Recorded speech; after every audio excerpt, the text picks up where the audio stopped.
Assalamualaikum warahmatullahi wabarakatuh dan hai semua, saya Siti Nur Ain Natasha binti Muhammad Zainal dari option Bahasa Melayu 2. Baiklah, pada hari ini saya akan menjelaskan dan menerangkan tentang peranan dan pemikiran tokoh dalam memartabatkan bahasa Melayu.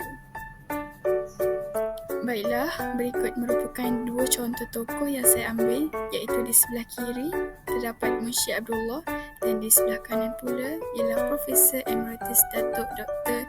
Nik Safia Karim yang merupakan ahli tata bahasa negara kita.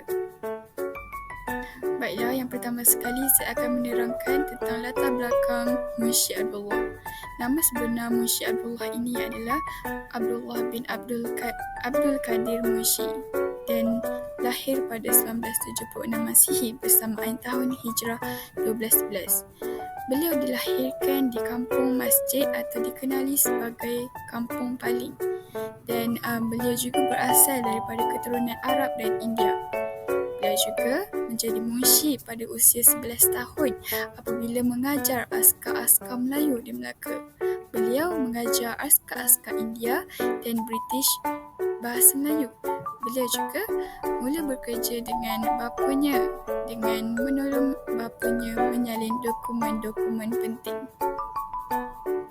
Baiklah, yang seterusnya saya akan menerangkan tentang peranan Munshi Abdullah dalam memartabatkan bahasa Melayu.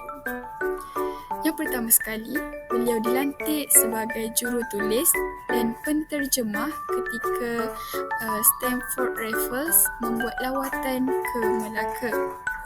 Kemudian, pada usia 27 tahun pula, beliau telah mengajar bahasa Melayu kepada Paderi Menek Debsy H. Thompson. Pada tahun 1815, beliau menggunakan peralatan percetakan di kediaman Paderi Menek untuk membuat huruf, mengaturnya dan mencetak buku serta surat.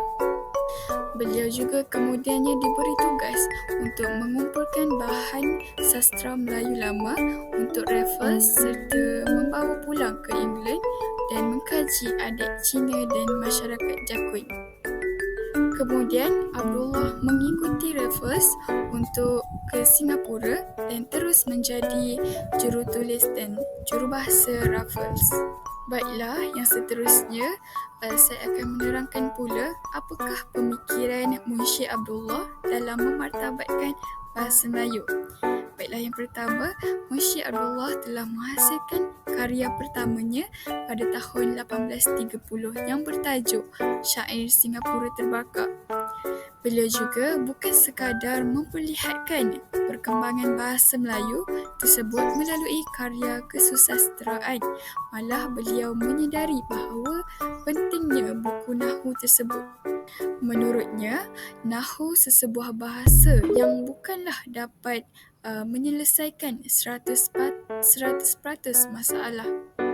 Hal ini lebih nyata apabila Nahu sesuatu bahasa dikaji oleh orang asing yang bahasa ibundanya bukan bahasa Melayu dan tujuan membuat kajian tersebut bukanlah berdasarkan kajian ilmiah melainkan kerana kepentingan tertentu. Seterusnya, beliau melihat bahawa Nahu bahasa Melayu yang ditulis oleh orang asing itu hanyalah merupakan pengubahsuaian Nahu bahasa mereka sendiri yang cuba dipaksakan ke dalam bahasa Melayu. Kemudian, beliau menegaskan betapa pentingnya bahasa Melayu ini untuk dipelajari oleh orang-orang Melayu. Beliau juga berminat untuk mempelajari dan mendalami bahasa Melayu ini. Dan akhir sekali, beliau menjelaskan betapa ruginya orang Melayu kerana tidak mahu mempelajari bahasa ibunda mereka sendiri, iaitu bahasa Melayu. Baiklah, yang seterusnya berikut merupakan hasil karya yang diterbitkan oleh Munshi Abdullah. Yang pertama, Hikayat Abdullah. Karya ini memberi gambaran yang jelas mengenai pandangan orang Melayu terhadap British ke Tanah Melayu. Seterusnya, karya kisah pelayaran Abdullah ke Kelantan. Karya ini memberi nasihat terbuka kepada para raja Melayu. Karya ini juga membuat pertandingan antara sistem Raja Melayu dengan sistem jajahan British. karya tersebut menulis hujahan bahawa sistem kerajaan terbawa mengekang pembangunan masyarakat dalam kalangan orang Melayu kerana sifat sultan yang mementingkan diri. Seterusnya, saya akan menerangkan tentang latar belakang tokoh yang kedua iaitu Profesor Emeritus Datuk Dr. Nik Safia Karim. Profesor Emeritus Dr. Dr. Nik Safia Karim ini dilahirkan pada 17 Disember 1939 di Kota Baru, Kelantan. Beliau merupakan tokoh dan cendekiawan tanah air yang aktif memperjuangkan tanah Melayu. Datuk Dr. Nik Safia Karim ini merupakan salah seorang ahli Persatuan Linguistik Malaysia dan beliau pernah menjadi presiden selama 18 tahun. Beliau juga mendapat gelaran Profesor Emeritus ini pada tahun 2002 dan Datuk Dr. Nik Safia Karim ini juga telah mengasaskan dua persatuan iaitu Pertiwi yang merupakan sikatan bagi pertubuhan tindakan wanita Islam dan Persatuan Siswazah Wanita Malaysia. Baiklah, berikut merupakan peranan Profesor Emeritus Datuk Dr. Nik Safia Karim di mana beliau telah menerbitkan 35 buah buku yang berkaitan dengan bahasa yang meliputi 30 tentang wanita manakala 10 buah buku dianggap secara langsung dalam bidang bahasa. Beliau juga menghasilkan belasan buah buku dan ratusan majalah tentang bahasa dan telah menerbitkan pelbagai karya yang berkaitan tentang bahasa untuk rujukan umum sama ada pelajar maupun ahli bahasa. Beliau juga memastikan bahasa Melayu ini menjadi asas pendidikan negara dan memastikan penggunaan bahasa Melayu dalam buku ilmiah serta menjadi penyelidik dan penulis utama dalam bidang linguistik. Dan akhir sekali, beliau juga memperjuangkan bahasa Melayu ini sebagai bahasa kebangsaan dan juga bahasa rasmi. Seterusnya, saya akan menerangkan pula tentang pemikiran Profesor Datuk Dr. Nik Safia Karim ini. Baiklah, yang pertama, Datuk Dr. Nik Safia Karim ini berfikiran bahawa tanggungjawab sebagai seorang guru dalam memperluaskan atau mengembangkan bahasa Melayu dalam kalangan pelajar. Beliau juga menasihati orang Melayu dalam mempelajari dan memartabatkan bahasa Melayu. Beliau menegaskan bahawa pentingnya penggunaan bahasa Melayu ini dalam pendidikan. Tahap penguasaan bahasa Melayu berkesan ini lebih tertumpu kepada sosial linguistik dan akhir sekali penggunaan bahasa Melayu dalam pelbagai bidang haruslah digunakan dengan sepenuhnya. Berikut merupakan hasil karya yang telah diterbitkan oleh Datuk Dr. Nik Safia Karim iaitu adanya tata bahasa Dewan dan yang kedua kecendekiaan Melayu melalui bahasa sastra dan budaya. Kemudian saya akan membanding bezakan peranan antara kedua-dua tokoh ini.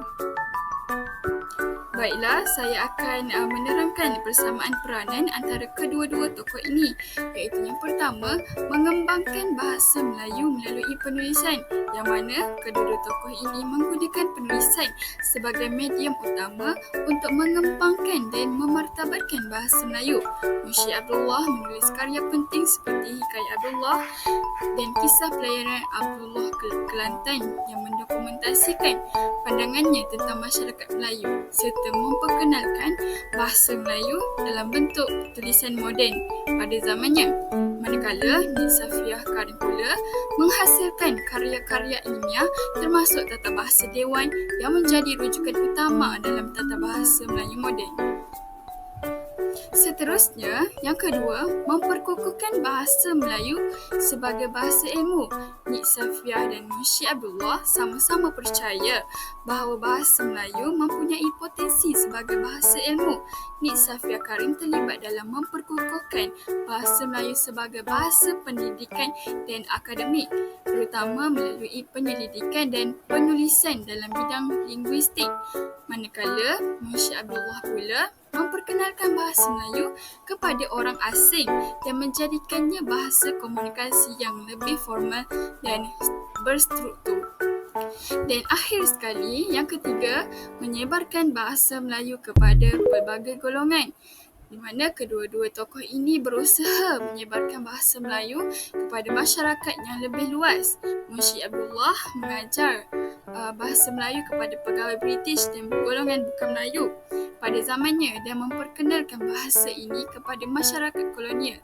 Manakala Nik Safiah sebagai pensyarah dan penulis mendidik generasi muda Malaysia dalam bahasa Melayu sekaligus memperluas penggunaan bahasa ini dalam kalangan rakyat Malaysia.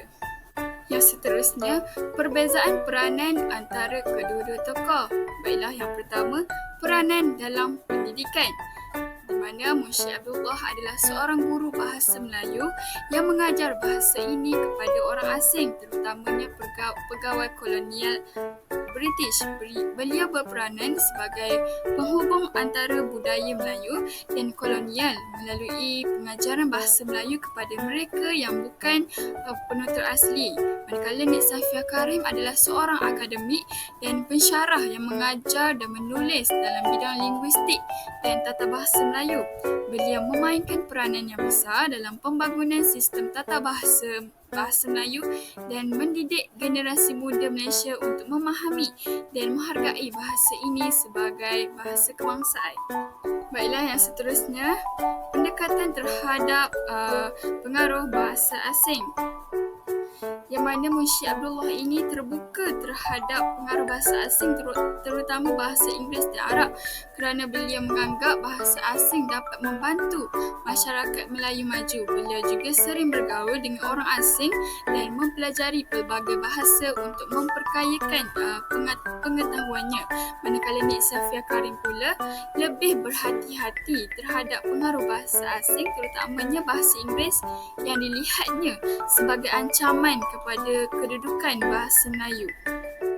Baiklah, yang terakhir sekali, matlamat dan dalam pemerkasaan bahasa Melayu, yang mana Munshi Abdullah ini ingin mengangkat bahasa Melayu ini agar lebih difahami oleh orang luar, terutamanya penjajah British.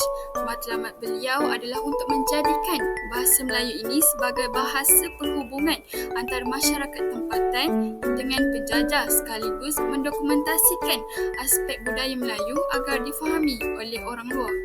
Manakala Nik Safiah Karim pula bertujuan untuk menjadikan bahasa Melayu ini sebagai bahasa kebangsaan yang berfungsi sebagai bahasa perpaduan dan bahasa ilmu untuk rakyat Malaysia.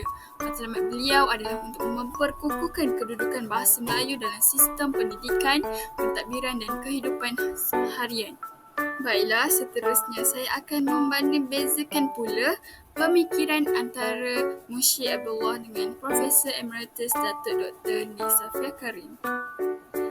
Persamaan pemikiran antara kedua-dua tokoh ini. Baiklah, yang pertama, kesedaran terhadap kepentingan bahasa Melayu sebagai warisan budaya, yang mana kedua-dua tokoh ini melihat bahasa Melayu sebagai aset penting yang mencerminkan identiti dan jati diri masyarakat Melayu. Munshi Abdullah mendokumentasikan adat, budaya dan kehidupan masyarakat Melayu dalam karyanya yang menunjukkan keprihatinannya terhadap pemeliharaan budaya Melayu melalui bahasa. Manakala Nik Safiah Karim pula menekankan bahasa Melayu ini sebagai simbol identiti kebangsaan Malaysia dan menganggapnya penting dalam mengekalkan jati diri masyarakat Malaysia di tengah pengaruh globalisasi. Baiklah, yang kedua, penggunaan bahasa Melayu sebagai bahasa ilmu dan komunikasi. Munshi Abdullah dan Nik Safiah Karim bersama-sama percaya bahawa bahasa Melayu ini mampu menjadi bahasa Melayu dan komunikasi yang efektif. Munshi Abdullah memperkenalkan bahasa Melayu kepada pegawai British dan memperlihatkan potensinya sebagai bahasa penghubungan yang boleh digunakan untuk menyampaikan idea dan maklumat. Manakala Nik Safiah pula berusaha mengangkat bahasa Melayu ini sebagai bahasa ilmu di institusi pendidikan dengan menyusun sistem tata bahasa moden dan menyumbang kepada pembinaan kosakata dalam pelbagai bidang. Dan yang terakhir sekali, keyakinan terhadap potensi bahasa Melayu untuk maju dan berkembang. Yang mana Munshi Abdullah dan Nik Safiah Karim ini yakin bahawa bahasa Melayu ini mampu berkembang mengikut arus kemodenan. Munshi Abdullah percaya bahawa bahasa Melayu boleh menjadi lebih dinamik dengan pengaruh bahasa dan pengetahuan asing.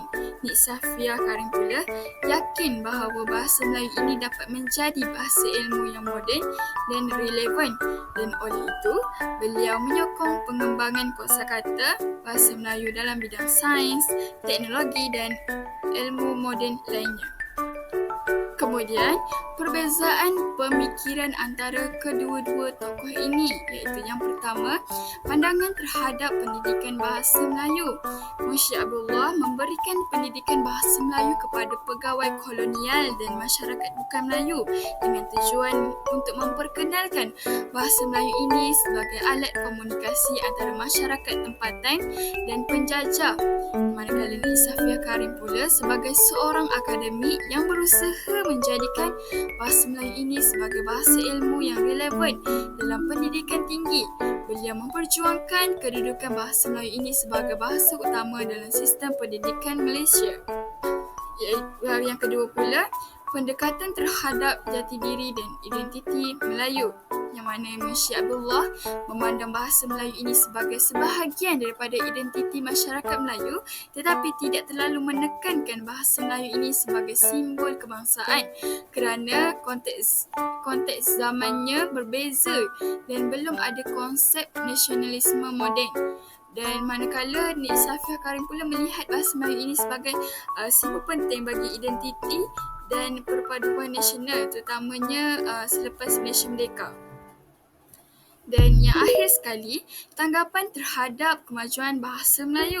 Munshi Abdullah percaya bahawa bahasa Melayu dapat dimajukan dengan menerima pengaruh dari bahasa lain serta mengubah cara berfikir masyarakat Melayu agar lebih rasional dan terbuka, manakala Nik Safiah Karim pula lebih fokus kepada usaha memperkukuhkan bahasa Melayu dari dalam melalui pembangunan tata bahasanya, pembinaan istilah dan penyelidikan ilmiah. Beliau berpendapat bahawa bahasa Melayu ini tidak perlu bergantung kepada bahasa asing untuk maju dan bahasa ini perlu dikukuhkan dalam bidang pendidikan, pentadbiran dan undang-undang. Baiklah, secara keseluruhannya, kedua-dua tokoh ini berkongsi tujuan yang sama dalam memartabatkan bahasa Melayu, tetapi dengan pendekatan yang sesuai dengan zaman masing-masing.